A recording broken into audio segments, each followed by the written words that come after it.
사랑하는 성도 여러분, 안녕하세요. 유아부를 섬기고 있는 윤동림 전도사입니다. 선교를 삶으로 실천하고 계시는 담임 목사님과 성도님들, 말씀과 기도로 늘 지도해 주시는 유정현 교육 담당 목사님, 그리고 함께 섬기시는 모든 선생님들께 늘 감사드립니다. 이 시간 말씀을 통해 하나님이 주시는 새 창조의 소망이 우리 모두의 마음에 충만히 채워지기를 간절히 기도하는 마음으로 말씀을 함께 전하고 함께 듣기를, 함께 은혜 받기를 소망합니다.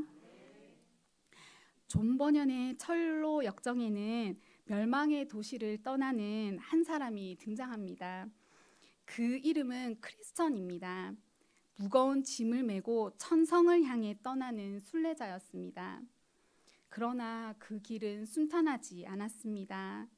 무거운 짐을 메고 그는 두려움과 의심으로 가득한 늪에 빠져 허우적거렸고, 절망이라는 거인의 어두운 성에 갇혀 끝없는 포기의 유혹과 싸워야 했습니다. 그는 아무도 알아주지 않는 길 위에서 침묵 속에 홀로 걸어가야 할 때도 있었습니다. 그의 입에서는 낮고 작은 탄식이 흘러나왔습니다.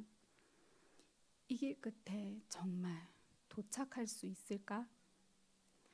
보이지 않는 목적지, 무거운 현실, 반복되는 고단함 속에서 저희들도 걷고 있습니다. 이 길 끝에 정말 무언가 새로운 것이 있을까요? 바다는 말없이 부서지는 진실을 닮았습니다. 사도 요한은 반모섬에서 그 바다를 바라보고 있었습니다. 그는 세상에서 외면받은 채 무너진 시대의 슬픔을 어깨에 짊어진 순례자의 한 사람이었습니다. 그러나 그 고요함 속에서 요한은 하나님의 음성을 들었습니다. 흔들리는 7교회를 향해서 하나님은 깊은 숨결처럼 말씀하셨습니다. 고난과 타협 사이에 길을 걸으며 어느 길을 가야 될지 모르며 길을 잃은 교회들과 혼란과 절망 속에서 방황하던 성도들에게 하나님께서는 계시하셨습니다. 계시록 21장 1절 말씀입니다. 또 내가 새 하늘과 새 땅을 보니 처음 하늘과 처음 땅이 없어졌고 바다도 다시 있지 않더라. 이 말씀은 다시 새로운 공간이 열렸다는 의미가 아닙니다. 요한은 우리가 다시 살아가는 이 세상, 죄와 고통, 억압과 허물로 가득 찬 세상이 하나님의 손에 의해 멈춰지는 장면을 본 것입니다. 인간의 탐욕은 진리를 짓밟고 사랑은 자기 이익을 위한 탐욕으로 왜곡되었으며 생명은 제국의 폭력 속에 짓밟히고 있었습니다. 이러한 세계는 인간의 힘으로는 회복될 수 없습니다.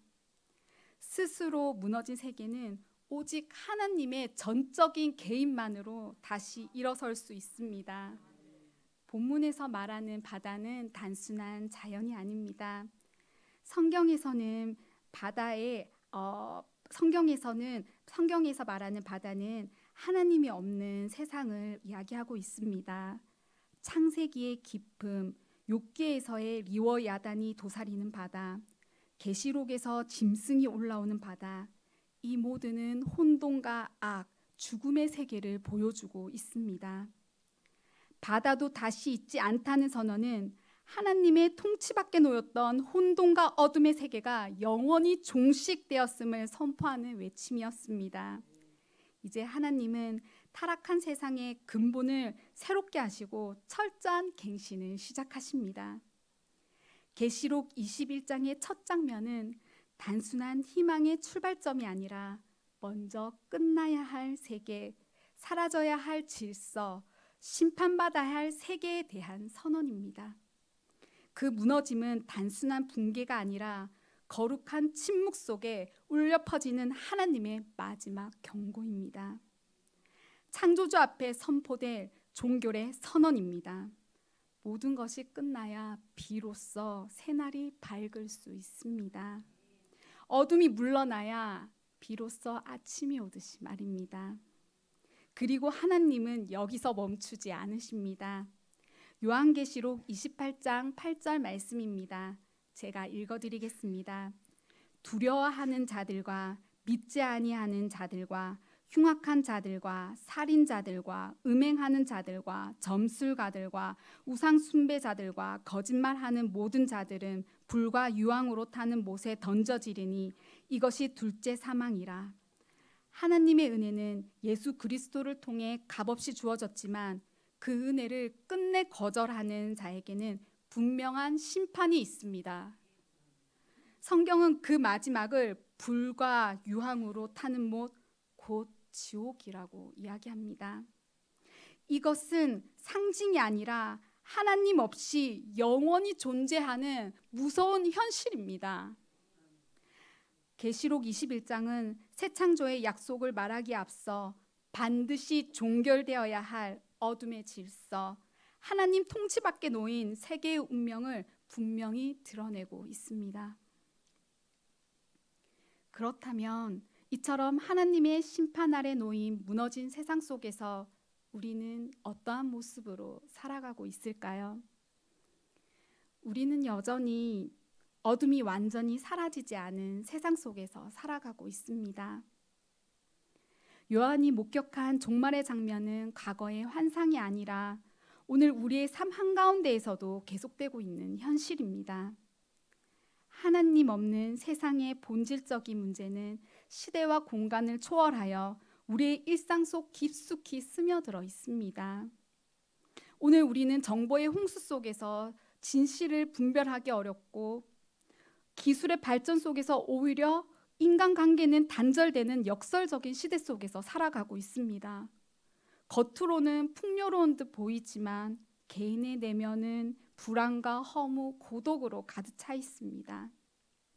이는 마치 거대한 바다 위에 홀로 떠 있는 작은 배처럼 세상의 거대한 파도 앞에 위태롭게 흔들리는 우리의 모습과도 같습니다.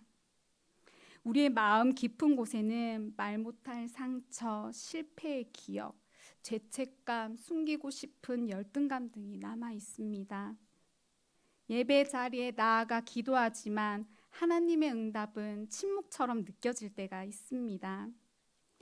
복음은 익숙하게 들리지만 우리의 현실은 여전히 고통과 두려움으로 가득합니다. 그럴 때 우리는 조용히 묻습니다. 이 고난의 길 끝에는 무엇이 기다리고 있을까? 하나님 정말 내 곁에 계신 것일까? 왜 이렇게 오랫동안 침묵하는 것일까? 이것이 오늘 우리가 건너야 할 현실의 바다입니다. 믿음은 흔들리고 소망은 희미해지며 사랑을 고백하지만 상처는 여전히 아물지 않았습니다. 지금 우리는 절망과 애통의 한가운데 서 있습니다.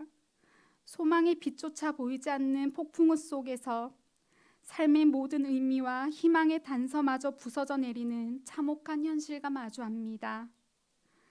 막막하고 답답한 이 침묵의 시간 속에서 우리는 왜 하나님이 이토록 오랫동안 침묵하시는지, 이 고난의 길 끝에는 정말 무엇이 기다리고 있는지 애통하며 탄식합니다. 인간의 힘으로는 이 무너진 세상을 다시 세울 수 없음을, 죄로 병든 세상은 스스로 치유되지 않음을 깨닫습니다. 바로 그렇기에 우리에겐 오직 하나님의 은혜만이 절실합니다.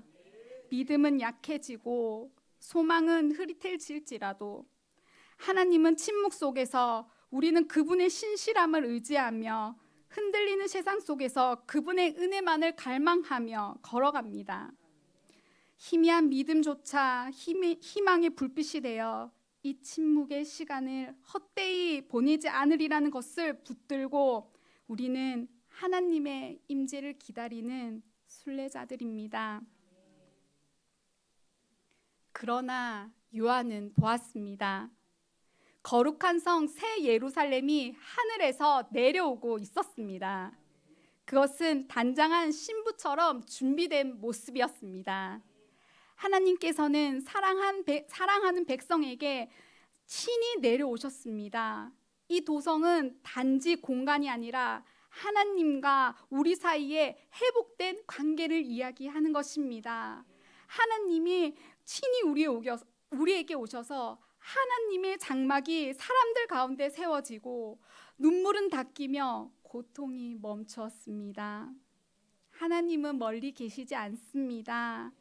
죄로 인해 하나님과 단절되었던 관계 속에서 예수 그리스도를 통해 친히 찾아오셔서 절망의 자리에 임재하십니다.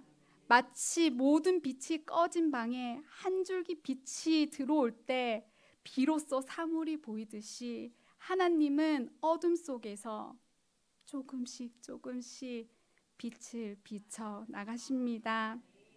하나님께서 친히 임재하십니다. 하나님께서 사람들과 함께 거하십니다. 그리고 모든 눈물을 닦아주십니다. 이 장면은 예수 그리스도의 십자가와 부활을 통해 이미 시작된 새 창조의 분명한 증거입니다. 하나님은 낡은 세상을 단순히 고치거나 덧칠하지 않으십니다. 예수 그리스도 안에서 완전한 새 창조를 이루십니다. 마치 모든 것이 죽은 듯 보였던 겨울이 지나고 생명이 움트는 봄이 오듯이 죄와 사망의 건세 아래 갇혀있던 이 세상은 예수 그리스도의 부활을 통해 영원한 생명과 기쁨이 넘치는 새로운 세계로 변화될 것입니다.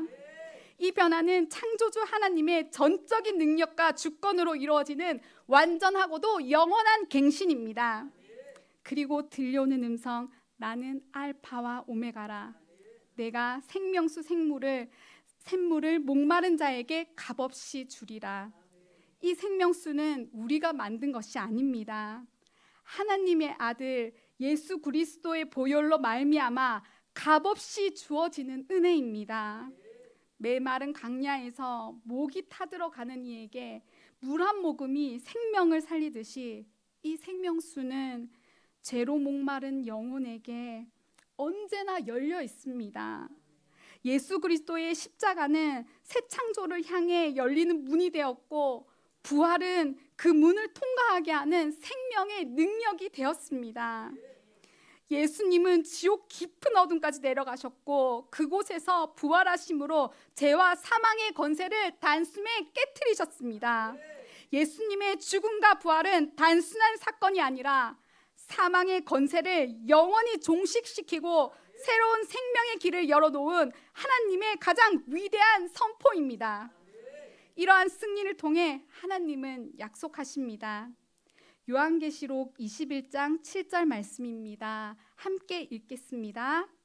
는 자는 이것을 상속으로 받으리라. 나는 하나님이 되고 너는 내 아들이 되리라. 아멘.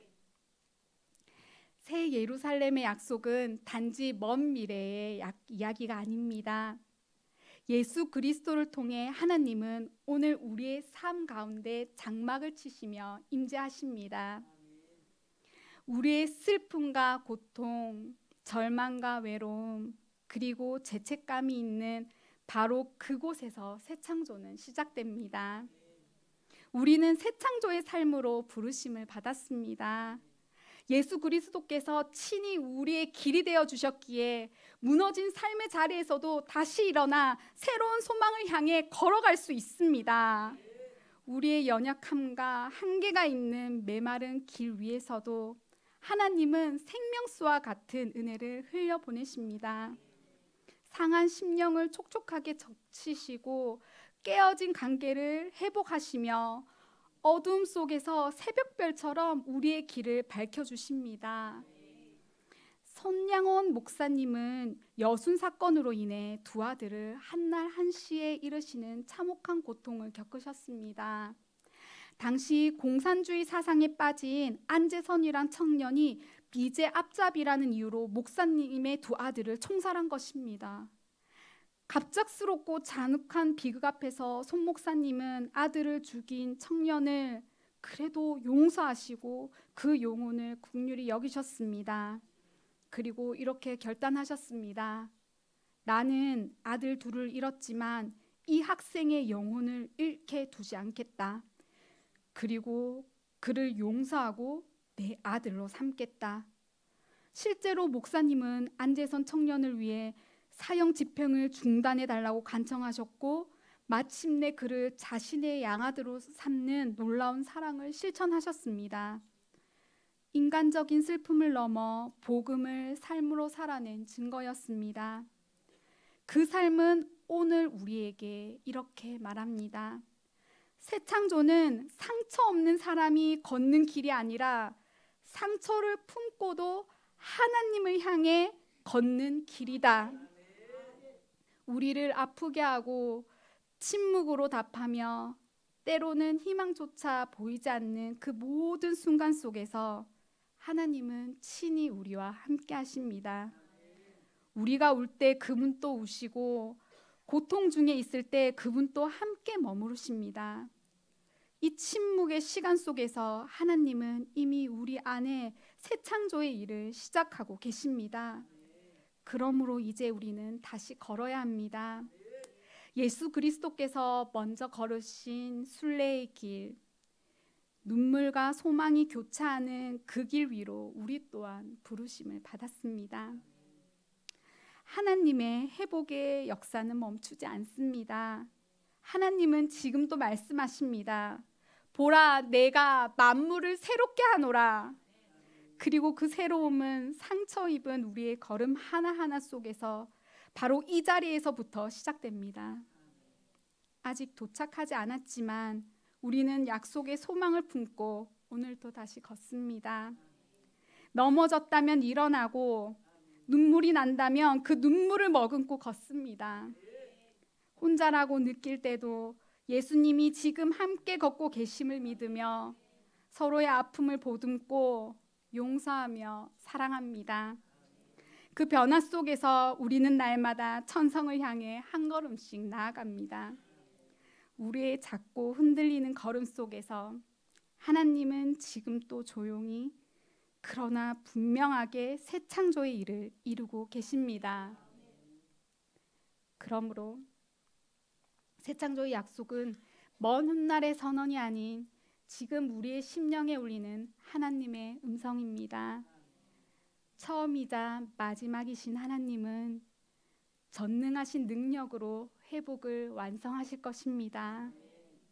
멸망의 도시를 떠나 결국 천성에 도착한 크리스천처럼 우리의 고난의 끝에도 새 창조의 영원한 기쁨이 기다립니다.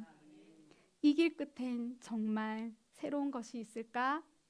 라는 질문에 하나님은 이미 새 하늘과 새 땅으로 응답하셨습니다. 그러므로 우리는 절망을 넘어 담대히 소망하며 우리와 함께 걸으시는 하나님과 그분의 약속을 따라 한 걸음씩 나아가야 합니다. 절망의 끝에서 우리를 일으키시는 분은 오직 하나님입니다. 오늘도 하나님은 새 창조의 소망으로 우리를 일으키십니다. 이제 말씀을 마음에 새기며 찬양과 기도의 시간을 갖겠습니다. 오늘 말씀을 통해 하나님께서 우리에게 새 하늘과 새 땅의 소망을 주신 것을 기억합니다. 비록 고단한 현실 속에 있지만 그 속에서도 하나님의 회복을 기대하고 삶의 모든 자리마다 임재하시는 주님을 경험하게 하여 주시옵소서. 우리가 다시 믿음으로 걷는 순례자가 되기를 소망합니다. 함께 546장 주님